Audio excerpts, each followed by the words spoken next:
ਕੀ ਕਰਦਾ ਬਰਾਉਨਰ? ਹੱਥ ਬਣਾਉਣਾ? ਵਿਖਾ ਕਾ ਕਿਵੇਂ ਹੱਥ ਬਣਿਆ, ਹੱਥ ਲਾ ਕੇ ਵਿਖਾ।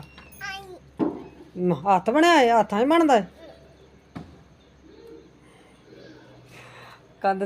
ਕੰਧ ਤੇ ਗੋਲ ਕੁੰਡਲ ਮਾਰੀ ਜਾਂਦਾ ਏ। ਆ ਦੇਖੋ ਈ ਬਣਾਤੀ ਛੋਟੀ, ਆ ਵੱਡੀ ਈ ਬਣਾਤੀ। ਕੀ ਲਿਖਦਾ ਏ? ਕੀ ਲਿਖਦਾ ਬਰਾਉਨਰ? ਹੱਥ ਬਣਾਇਆ ਏ? ਪੇਂਟਿੰਗ ਕਰਨਾ? ਪੇਂਟਿੰਗ ਬਹੁਤ ਸੋਹਣੀ ਕੀਤੀ ਹੈ, ਇੰਨੀ ਸੋਹਣੀ ਪੇਂਟਿੰਗ।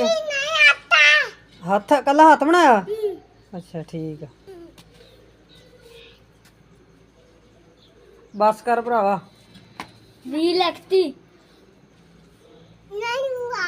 ਊੜਾ ਲਿਖਦਾ? ਕੀ ਲਿਖਦਾ? ਊੜਾ ਲਿਖਦਾ?